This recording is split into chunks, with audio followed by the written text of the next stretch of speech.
continuidade, esse é o vídeo número 12, no qual eu falo sobre as novidades da gestão de riscos ocupacionais, do gerenciamento de riscos ocupacionais e do programa de gerenciamento de risco.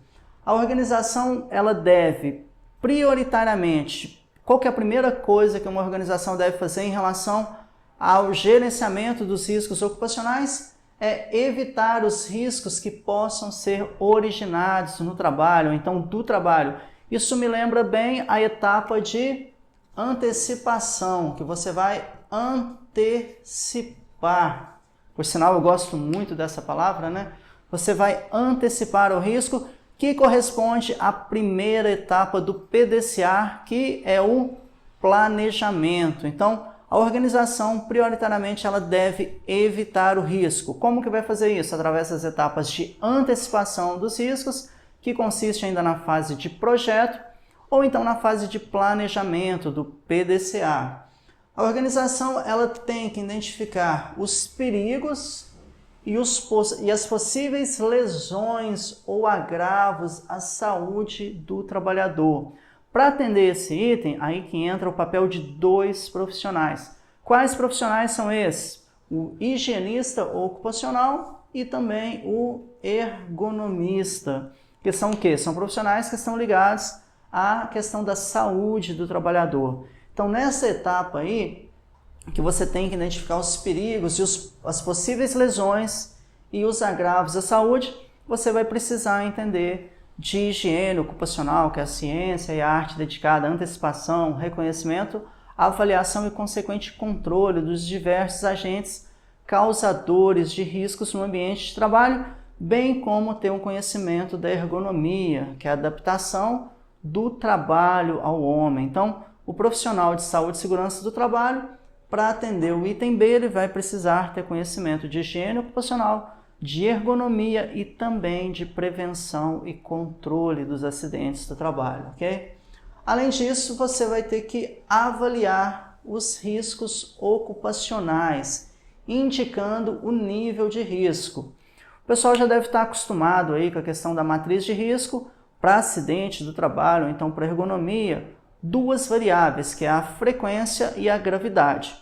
Porém, quando fala-se em higiene ocupacional, essa matriz de risco que vai possibilitar você indicar o nível de risco, quando se trata de higiene ocupacional, são dezenas de variáveis. Ah, Thiago, você está falando isso para burocratizar? O negócio não é para ser simples? É para ser simples para o empregador, mas para o profissional de saúde e segurança do trabalho, vai dedicar bastantes esforços. Uma matriz de risco de higiene ocupacional leva dezenas de variáveis além da frequência e da gravidade. Eu vou falar sobre isso nos próximos vídeos e, inclusive, eu estou preparando uma matriz de risco de higiene ocupacional para facilitar a vida dos profissionais quando for fazer um inventário de riscos. Dando sequência, após você indicar o nível, você vai precisar classificar o risco ocupacional para determinar a necessidade de adoção de medidas de controle, ou então adoção de medidas preventivas. E como que você vai classificar? Você pode ter várias maneiras de classificar. Classificar nível de risco A, B, C, ou então você pode classificar como nível de risco 1, 2, 3, ou então você pode classificar da maneira que eu classifico, que seria o risco insignificante, o risco significativo ou então o risco inaceitável. Cada um vai adotar um critério. O fato é que, independente do critério, a nomenclatura que você utiliza, você vai precisar aprender a classificar esse risco. Para isso, você vai precisar de uma matriz de riscos, no qual terá uma linha de corte para determinar o que é insignificante, o que é significativo e o que é inaceitável, ok? E você vai precisar implementar as medidas de prevenção de acordo com a classificação de risco. Ou seja, para aquele risco que é inaceitável, você vai ter que ter uma medida mais eficaz. Para aquele risco que é significativo, você vai precisar ter uma medida eficiente. E para aquele risco que é insignificante, talvez você nem precise adotar medidas. O fato que, de acordo com o risco, você vai determinar qual medida você deverá adotar. E por fim, você deve acompanhar o controle dos riscos ocupacionais. Isso lembra o quê?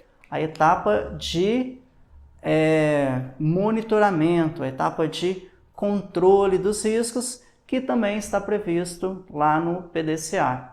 Se você gostou desse vídeo, se inscreva no meu canal, mas antes de se inscrever, aproveita essa oportunidade, clica no link que está aparecendo aqui logo abaixo para você receber gratuitamente uma aula de como avaliar a exposição ocupacional ao ruído dos trabalhadores, ganhar um e-book, ganhar um memorial de cálculo e uma folha de campo para você já sair avaliando adequadamente o ruído ocupacional.